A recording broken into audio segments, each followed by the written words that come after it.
శ్రీమాత్రే నమః. నవరాత్రిల్లో 9 రూపాలు ఎందుకు వచ్చాయనే దాని గురించి ఈరోజు చెప్పుకుందాం.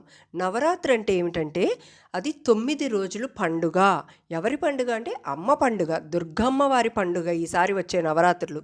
ఈ 9 రోజులు కూడా అమ్మవారు 9 వేర్వేరు రూపాల్లో ఉంటారనమాట. ప్రతిరోజు ఒక కొత్త రూపంలో అమ్మవారిని మనం పూజిస్తాం. ఎందుకు 9 రూపాలు అంటే, ఎందుకంటే అమ్మవారు ఒక్కరే అయినా భక్తుల్ని రక్షించడానికి, వారికి ధైర్యాన్ని ఇవ్వడానికి, జ్ఞానాన్ని ఇవ్వడానికి, శక్తిని ఇవ్వడానికి ఆవిడ వేర్వేరు రూపాల్లో కనిపిస్తారనమాట. మనకు ఏం నేర్పిస్తున్నారు ఈ 9 రూపాల నుంచి అమ్మవారంటే, ఒకటవ రోజు ఒకటవ రూపంలో మనకి ధైర్యాన్ని ఇచ్చే అమ్మవారు అనమాట. రెండవ రోజు అమ్మ మనకి తపస్సు శ్రద్ధని ఇస్తుంది. మూడవ రోజు రక్షణ చేస్తుంది. నాలుగవ రోజు అమ్మ ప్రపంచం సృష్టించిన శక్తిని గుర్తు చేస్తుంది. ఐదవ రోజు అమ్మ ప్రేమ అంటే ఏంటో చూపిస్తుంది. ఆరవ రోజు అమ్మ దుష్టులను జయించే శక్తిని ఇస్తుంది. ఏడవ రోజు అజ్ఞానం భయం తొలగిస్తుంది. ఎనిమిదవ రోజు అమ్మ పవిత్రతను నేర్పిస్తుంది. తొమ్మిదవ రోజు అన్ని వరాలు ఆశీర్వాదాలు ఇస్తుంది. కాబట్టి నవరాత్రి అంటే అమ్మవారి 9 రూపాలను ఆరాధించే పండుగ. అంటే ఒక్క అమ్మవారే కానీ 9 రూపాలు. అవి మనిషి జీవితంలో కావలసిన 9 శక్తులను, 9 దశల ఆధ్యాత్మిక ప్రయాణాన్ని సూచిస్తున్నాయన్నమాట. ఇప్పుడు అమ్మవారి ఒక్కొక్క రూపం గురించి తెలుసుకుందాం. నవరాత్రి మొదలైన ఒకటవ రోజు అమ్మవారు శైలపుత్రీదేవిగా కనిపిస్తారనమాట. అంటే ఇక్కడ ఒక కథ ద్వారా చెప్తాను, ఎందుకని వినండి. దేవీ భాగవతంలో శైలపుత్రి అమ్మవారి కథ సతీదేవి పార్వతీదేవి జన్మ కథతో ముడిపడి ఉంటుందన్నమాట. పూర్వ జన్మలో అమ్మవారు సతీదేవిగా ఉన్నప్పుడు, అంటే దక్ష ప్రజాపతి పుత్రికగా ఉన్నప్పుడు సతీదేవి శివుడిని వివాహమాడి శివుడితో జీవించేవారనమాట. ఒకసారి దక్షుడు చేసిన యజ్ఞానికి శివుడిని దక్షుడు ఆహ్వానించలేదు. అయినా సరే తన తండ్రి యజ్ఞానికి వెళ్ళిన సతీ అక్కడ శివుడిపై పడిన అవమానాన్ని సహించలేక, ఆ దుఃఖాన్ని తట్టుకోలేక ఆ యజ్ఞ అగ్నిలోకే దూకేసి దేహత్యాగం చేశారనమాట. ఈ సంఘటన తర్వాత సతీదేవి మళ్ళీ హిమవంతుడి ఇంట పుట్టారు. ఈసారి అమ్మకి పేరేంటంటే శైలపుత్రి అని పేరు. శైల అంటే పర్వతం అని, పుత్రి అంటే కుమార్తె, అంటే పర్వతరాజుకి పుత్రిక అని అర్థం అనమాట. ఈ శైలపుత్రి అమ్మవారు చిన్న వయసులోనే శివభక్తురాలయ్యారు. కఠిన తపస్సు చేసి మళ్ళీ శివుడిని భర్తగా పొందింది. తపస్సుతో లోకానికి స్థిరత్వం, ధైర్యం అనే గుణాలను ప్రసాదించారనమాట. అందుకే శైలపుత్రీ దేవిని భూమి తల్లి అంటారు. మన జీవనయాత్రలో మొదటి మెట్టు స్థిరమైన మనసు కావాలి అన్న సందేశం అనమాట ఇక్కడ. ఈ శైలపుత్రి అమ్మవారికి ఎర్రటి పుష్పాలంటే చాలా ఇష్టం. అమ్మకి నెయ్యితో బెల్లంతో చేసిన ప్రసాదం అంటే ఇంకా ఇష్టం. ఈ అమ్మవారిని కానీ మనం పూజించినట్లయితే అమ్మ మనకి ధైర్యం, స్థిరత్వం, శక్తిని ఇస్తారనమాట. కాబట్టి దేవీ భాగవతం చెప్తుంది ఏమిటంటే, సతీ రూపంలో తన జీవితం ముగించిన అమ్మవారు శైలపుత్రి రూపంలో పునర్జన్మ పొంది మళ్ళీ శివుడిని పొందారు. అలా ఈ శైలపుత్రి దేవి అవతారం అనేది వచ్చిందనమాట. ఒకటో అవతారం ఇది. తరువాత అవతారం బ్రహ్మచారిణి దేవి అనమాట. దేవీ భాగవతం ప్రకారం శైలపుత్రి దేవి తర్వాత జన్మలో అమ్మవారు పార్వతిగా జన్మించారు. ఈ రూపంలో అమ్మవారు తపస్సుకు ప్రతీక.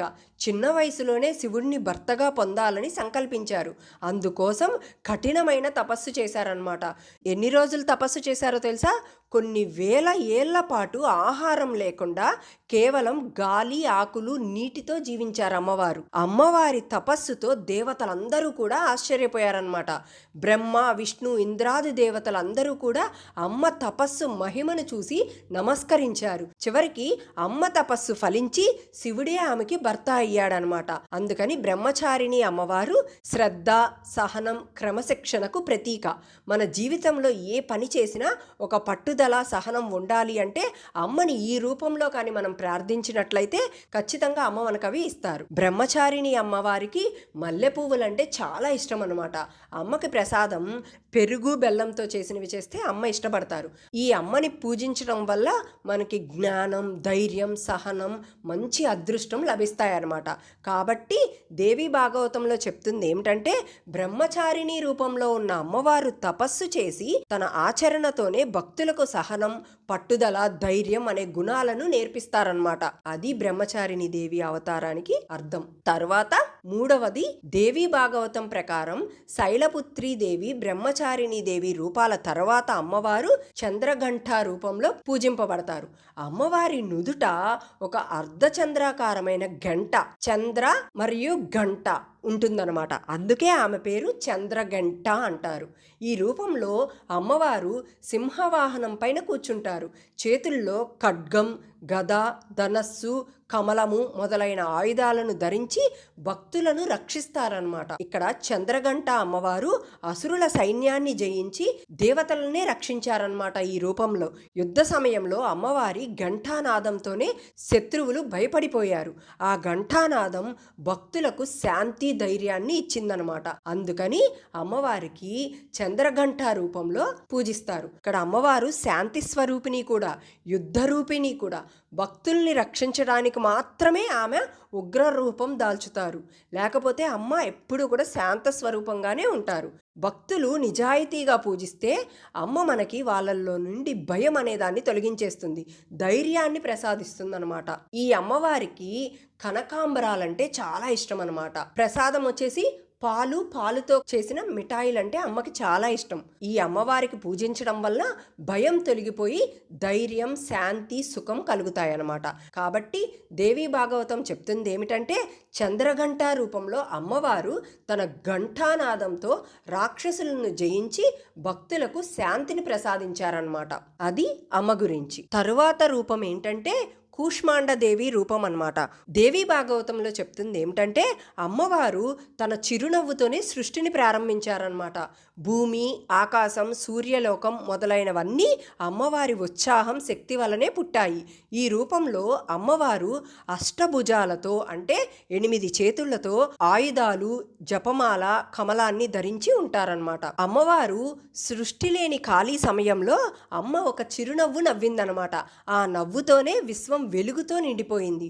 సూర్యచంద్రులు వెలిగారు, భూమి పుట్టింది, జీవరాశులు మొదలయ్యాయి. అందుకే అమ్మవారిని ఆదిశక్తి అంటారనమాట. కూష్మాండ రూపంలో మనకి చెప్తుంది ఏంటంటే సానుకూలమైన చిరునవ్వుతోనే కొత్త సృష్టి ప్రారంభం అవుతుంది. మనం ఆనందంగా ఉంటేనే మన జీవితం, మన కుటుంబం వెలుగుతో నిండిపోతుంది అనేది చెప్తున్నారనమాట. అమ్మను ఆరాధిస్తే ఆరోగ్యం, దీర్ఘాయుషు, ఉత్సాహం లభిస్తాయి. ఈ అమ్మవారికి ఇష్టమైన పువ్వు ఏంటంటే జవ్వ, అంటే ఆరెంజ్ కలర్ ఫ్లవర్స్ అన్నమాట. ప్రసాదం ఏంటంటే బెల్లంతో చేసిన పాయసం అంటే అమ్మకి చాలా ఇష్టం. ఈ అమ్మవారిని పూజించడం వలన ఆరోగ్యం, ఆయుష్, ఉత్సాహం పెరుగుతుంది. కాబట్టి దేవి భాగవతంలో 4వ రోజు కూష్మాండ రూపం అంటే తన చిరునవ్వుతోనే విశ్వాన్ని సృష్టించిన అమ్మవారు అని అర్థం అన్నమాట. తరువాత స్కందమాతాదేవి రూపం.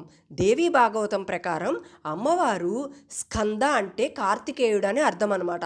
అలాంటి కార్తికేయుడికి తల్లి రూపం అనమాట ఇది.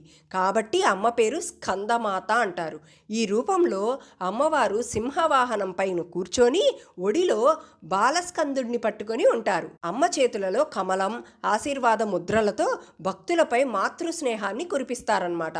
దేవి భాగవతంలో చెప్పేది ఏంటంటే అమ్మవారు మాతృతత్వానికి ప్రతీక అని. దేవతలు రాక్షసులపై యుద్ధం చేయలేని సమయంలో అమ్మవారు కార్తికేయుణ్ణి సైన్యాధ్యక్షుడిగా చేస్తారన్నమాట. స్కందుడు తన శక్తితో తారకాసురుణ్ణి సంహరించేస్తారు. అందుకే ఈ రూపంలో అమ్మవారు భక్తులకి విజయం, రక్షణ ఇస్తారన్నమాట. స్కందమాత రూపం అంటే భక్తులందరినీ తన పిల్లలుగా భావించే తల్లి అని అర్థం అనమాట. ఎవరికైనా కష్టాలు వచ్చినా అమ్మ తన పిల్లలను కాపాడినట్టే భక్తుల్ని రక్షిస్తారు. ఈ రూపాన్ని ఆరాధిస్తే మాతృకరుణ, శాంతి, సంతోషం లభిస్తాయన్నమాట. ఈ స్కందమాత అమ్మవారికి ఎరుపు గులాబీ పువ్వులంటే చాలా ఇష్టం. అమ్మకి ప్రసాదం అరటిపండు అంటే చాలా ఇష్టం అనమాట. ఈ అమ్మవారిని పూజించడం వల్ల ఇంట్లో శాంతి, సుఖం, పిల్లల ఆరోగ్యం, సంతాన సాఫల్యం బాగుంటుంది. కాబట్టి దేవి భాగవతంలో 5వ రోజు స్కందమాత రూపం అంటే తన ఒడిలో కుమారస్వామిని పట్టుకొని భక్తులందరినీ పిల్లలుగా చేసుకొని కాపాడే తల్లి అని అర్థం అనమాట. తర్వాత రూపం కాత్యాయిని దేవి. దేవి భాగవతం ప్రకారం ఒకప్పుడు రాక్షసుడు మహిషాసురుడు భూమిపైన చాలా దౌర్జన్యం చేసేవాడనమాట. దేవతలందరినీ జయించాడు ఆయన. అప్పుడు బ్రహ్మ, విష్ణు, మహేశ్వరులు తమ తమ శక్తిని ఒక చోట కలిపి దేవీ శక్తిని సృష్టించారు. ఆ శక్తి మహర్షి కాత్యాయుని ఆశ్రమంలో జన్మించింది. కాబట్టి అమ్మకు పేరు కాత్యాయిని అని పెట్టారు. ఈ రూపంలో అమ్మవారు సింహం పైన కూర్చొని చేతుల్లో ఖడ్గం, త్రిశూలం, కమలము మొదలైన ఆయుధాలతో రాక్షసుల్ని జయించారన్నమాట. దేవతల ప్రార్థనలను విన్న అమ్మవారు మహిషాసురునిపై యుద్ధానికి బయలుదేరారు. 9 రోజుల ఘోర యుద్ధం తర్వాత మహిషాసురుణ్ణి సంహరించారు అమ్మవారు. అప్పటి నుండి అమ్మవారిని మహిషాసుర మర్దిని అని కూడా పిలుస్తారనమాట.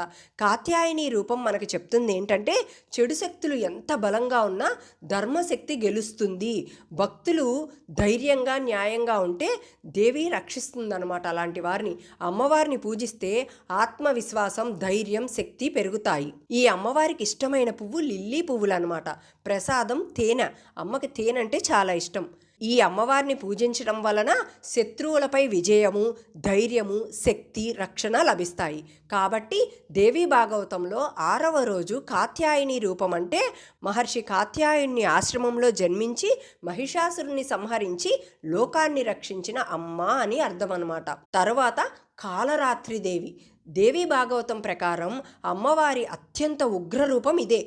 కృష్ణవర్ణం, విస్తారమైన నేత్రాలు, విపులమైన జటాలు, గజరాజాంతకరమైన గర్జనతో ప్రళయకాలం లాంటి రూపంలో ప్రత్యక్షమవుతారు ఈ అమ్మవారు. ఈ రూపం రాక్షసుల్ని సైతం భయపెట్టి వాళ్ళని సంహరించడానికి అవతరించిన రూపం అన్నమాట. భక్తులకు మాత్రమే ఆమె అతి దయాస్వరూపిణి. దేవతలు చెప్పినట్లుగా శుంభ నిశుంభ రక్త బీజాసురులు భూమిపై భయంకరమైన అఘాయిత్యాలు చేశారన్నమాట. అప్పట్లో అమ్మవారు కాలరాత్రి రూపంలో వచ్చి వారిని సంహరించారు. ముఖ్యంగా రక్తబీజుడు రక్తం నేలపైన పడగానే వేల రాక్షసులుగా పుడుతుంటాడు. అలాంటి రాక్షసుని కూడా కాలరాత్రి దేవి తన జిహ్వతో రక్తాన్ని మింగి అతన్ని జయించారు. అందువలనే అమ్మ అంత భయంకరమైన రూపంలో ఉంటారు. భక్తులకు మాత్రం రక్షక రూపంలో ఉంటారన్నమాట. ఈ కాలరాత్రి అమ్మవారిని మనం పూజిస్తే భయం, అజ్ఞానం, చెడుపై ధైర్యం నిలబడతాయన్నమాట.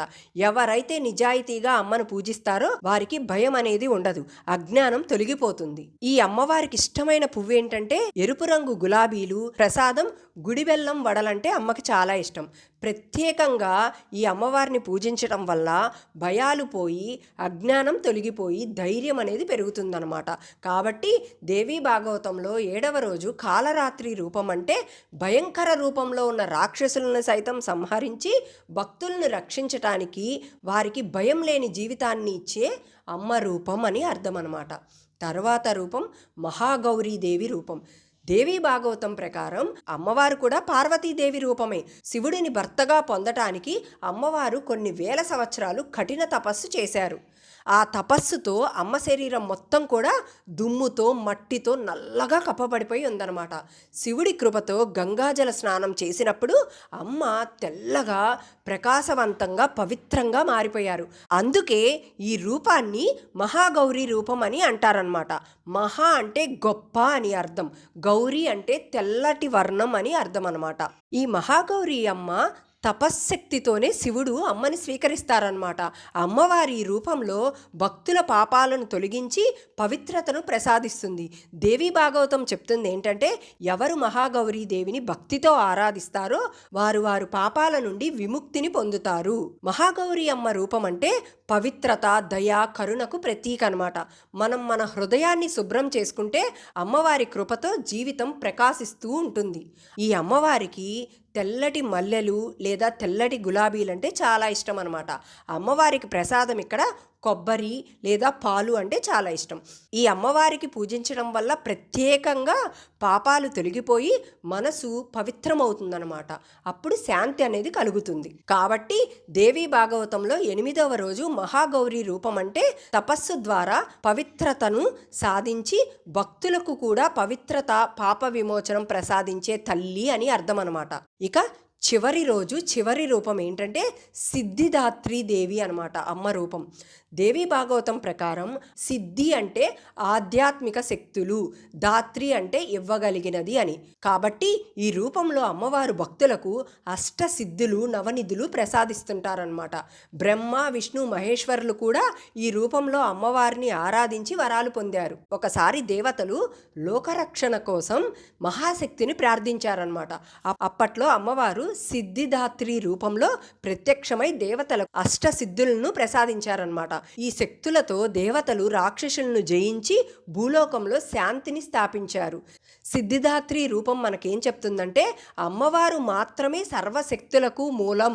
భక్తులు నిజాయితీతో పూజిస్తే వారి సాధనతో విజయాలు, జ్ఞానం, మోక్షం పొందగలరు అని అమ్మ ఇక్కడ చెప్తున్నారు.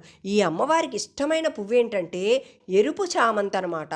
ప్రసాదం, పూర్ణాలు ఇలాంటివి అన్నీ కూడా అమ్మకి ఇష్టం. ప్రత్యేకంగా ఈ అమ్మవారిని పూజించడం వలన జ్ఞానం, శక్తి, ఆధ్యాత్మిక విజయాలు, వరప్రాప్తి కలుగుతాయి. కాబట్టి దేవీ భాగవతంలో 9వ రోజు సిద్ధిదాత్రి రూపం అంటే దేవతలకు కూడా వరాలు ఇచ్చిన అష్టసిద్ధులు ప్రసాదించి భక్తులను మోక్ష మార్గంలో నడిపించే తల్లి అని అర్థం అన్నమాట. అందుకని అమ్మవారు నవరాత్రుల్లో మన కోసం అని చెప్పి ఆమె 9 రూపాలు దాల్చి మనకి కావాల్సినవన్నీ కూడా ప్రసాదిస్తున్నారనమాట. నవరాత్రులు అందరూ బాగా జరుపుకోవాలని కోరుకుంటూ, ఆ దుర్గమ్మ ఆశీస్సులు ఎప్పుడూ కూడా మీకు తోడుగా ఉండాలని కోరుకుంటూ, ఇలాంటి మరిన్ని ఆధ్యాత్మిక విషయాలు తెలుసుకోవాలంటే ఛానల్ని సబ్స్క్రైబ్ చేసుకోండి. శ్రీమాత్రే నమః.